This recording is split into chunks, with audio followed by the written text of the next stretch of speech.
Olá, meus amores! Na aula de hoje nós vamos falar sobre o maneirismo.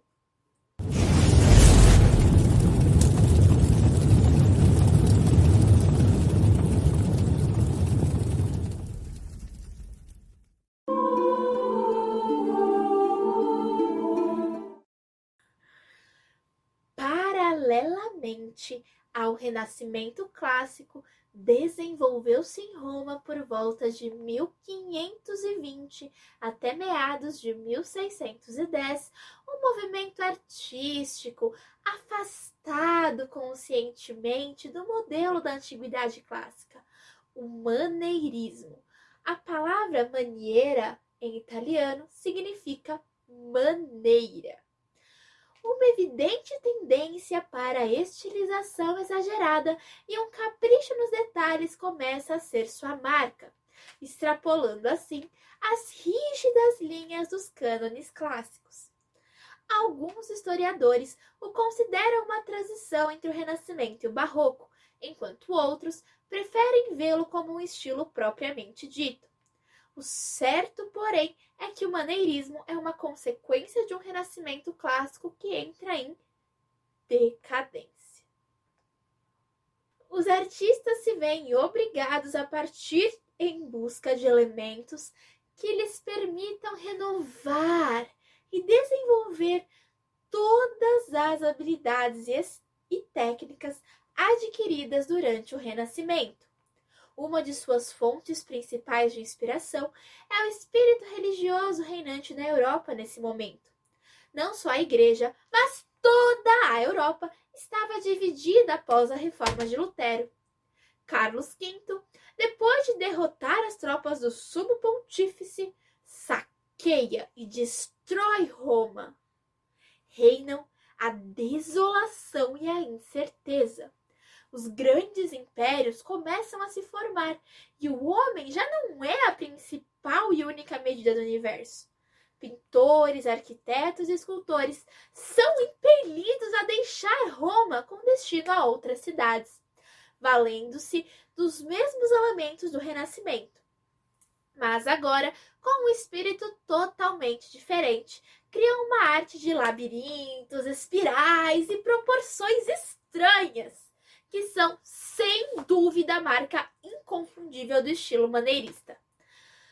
Mais adiante, essa arte acabaria cultivada em todas as grandes cidades europeias. O maneirismo foi um protesto, gente. Um protesto contra o que era sentido como racionalista, estéril e propriedade conservadora do classicismo. Os rebeldes maneiristas dobraram, racharam e quase romperam com a mentalidade dirigida por regras. Seus projetos eram excêntricos, complexos, cheios de surpresas e contradições. Para os classicistas, o ritmo regular era Deus. Para o maneirista, divino era o não convencional. De fato, todos os artistas desse período que procuraram deliberadamente criar algo novo e inesperado, mesmo à custa da beleza natural, estabelecida pelos grandes mestres, talvez tenham sido os primeiros artistas modernos. Veremos de fato que aquilo que é hoje designado por arte moderna pode ter tido suas raízes num impulso semelhante para evitar o óbvio, conseguir efeitos que diferem da convencional beleza natural.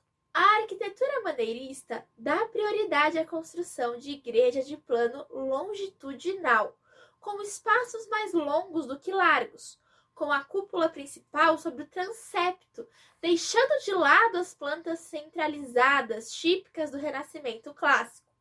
No entanto, pode-se dizer que as verdadeiras mudanças nesse novo estilo elas refletem-se não somente na construção em si, mas também na distribuição da luz e na decoração.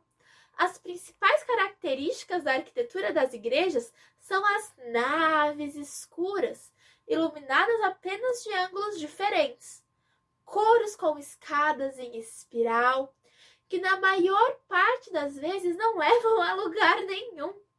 Produzem uma atmosfera de rara singularidade. A decoração mais marcante deste estilo são que, gente? As guirlandas de frutas e flores, balaustradas povoadas de figuras caprichosas, caracóis, conchas e volutas cobrem muros e altares, lembrando uma exuberante selva de pedra que confunde a vista. Nos ricos palácios e casas de campo, encontramos formas convexas que permitem o contraste entre luz e sombra prevalecer sobre o quadrado disciplinado do Renascimento. A decoração de interiores ricamente adornada e os afrescos das abóbadas coroam esse caprichoso e refinado estilo, que mais do que marcar a transição entre duas épocas, expressa a necessidade de renovação. Michelangelo Buonarroti foi o primeiro a jogar com o estilo antigo, dando a seus projetos um toque de subversão.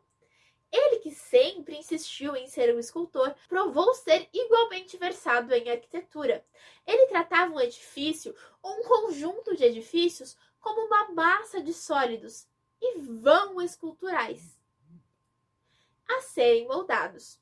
Na Capela dos Médici, em São Lourenço, Florença, Michelangelo citou o vocabulário clássico apenas como blasfêmia. Ele rejeitou as ordens usuais, projetos, janelas lisas que se afilavam mais do que escreviam retângulos perfeitos. Excluiu os capitéis das pilastras e, em geral, zombou de todos os preceitos sagrados.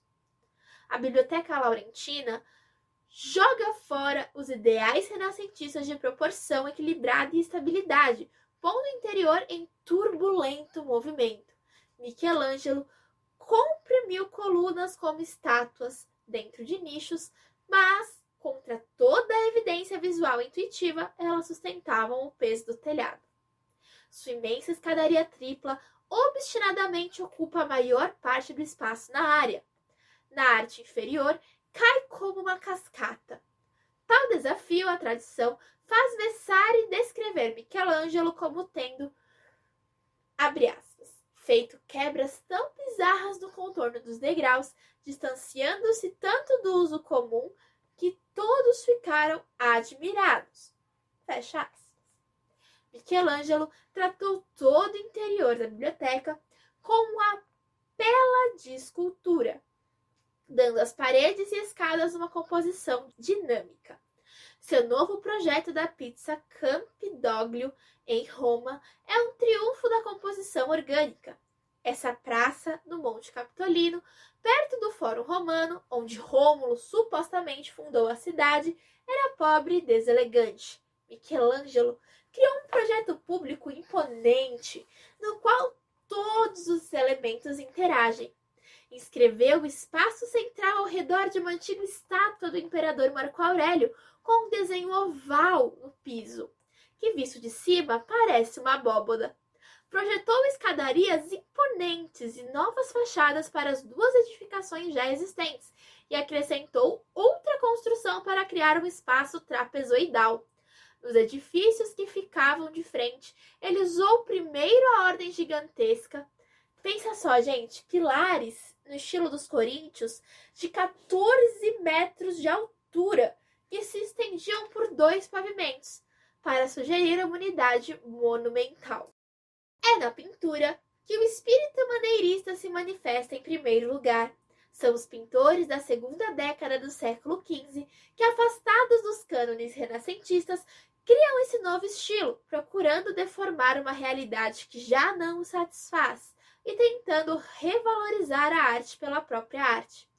As principais características da pintura maneirista são: primeiro, composição em que uma multidão de figuras se comprime em espaços arquitetônicos reduzidos. O resultado é a formação de planos paralelos complementares e reais e uma atmosfera de tensão permanente. Segundo, nos corpos, as formas esguias e alongadas substituem os membros bem torneados do Renascimento. Os músculos fazem agora contorções absolutamente impróprias para os seres humanos. Terceiro, rostos melancólicos e misteriosos surgem entre as vestes de um drapeado minucioso e cores brilhantes. Quarto, a luz se detém sobre objetos e figuras, produzindo sombras inadmissíveis. Quinto, os verdadeiros protagonistas do quadro já não se posicionam no centro da perspectiva, mas em algum ponto da arquitetura onde o olho atento deve, não sem certa dificuldade, encontrá-lo. Sexto, valorização das interpretações individuais pelo dinamismo e complexidade de suas formas, a fim de se conseguir maior emoção, elegância, poder e tensão. Nos países setentrionais, Alemanha, Holanda e Inglaterra, os artistas defrontavam-se com uma crise muito mais real do que seus colegas na Itália e Espanha. Pois os artistas do Sul, gente, eles tinham apenas que lidar com o problema de como pintar de uma nova e surpreendente maneira. No Norte, eles defrontavam-se logo com outra questão bem mais séria. Se a pintura poderia e deveria continuar. Essa grande crise, gente, ela foi provocada pela Reforma. Muitos protestantes, eles se negavam à existência de quadros ou estátuas de santos em igrejas. E eles consideravam isso um sinal de idolatria papista. Assim, gente, os pintores das regiões protestantes, eles perderam suas melhores fontes de renda, a pintura de retábulos. Os mais rigorosos entre os calvinistas censuravam até outras espécies de luxo, como as alegres decorações das casas. E mesmo quando estas eram permitidas, em teoria, o clima e o estilo das construções eram usualmente impróprios para os grandes afrescos decorativos, como a nobreza italiana encomendava nos palácios. Tudo o que restava como fonte regular de renda para os artistas era a ilustração de livros e a pintura de retratos, e era duvidoso que isso bastasse para ganhar decentemente a vida. Na escultura, o maneirismo segue o caminho traçado novamente aí por Michelangelo. As formas clássicas, elas somam-se ao novo conceito intelectual da arte pela arte e o distanciamento da realidade. Em resumo, gente, repetem-se as características da arquitetura e da pintura. Não faltam as formas caprichosas, as proporções estranhas, as suposições de planos ou ainda o exagero dos detalhes. Elementos que criam essa atmosfera de tensão tão característica do espírito madeirista. A composição típica desse estilo apresenta um grupo de figuras dispostas umas sobre as outras, num equilíbrio aparentemente frágil. As figuras são unidas por contorções extremadas e exagerado alongamento dos músculos. O modo de enlaçar as figuras, atribuindo-lhes uma infinidade de posturas impossíveis, permite que elas compartilhem a reduzida base que tem como cenário, isso sempre respeitando a composição geral da peça e a graciosidade de todo o conjunto. Então, meus amores, ficamos por aqui e até a próxima aula com mais um tema da história da arte.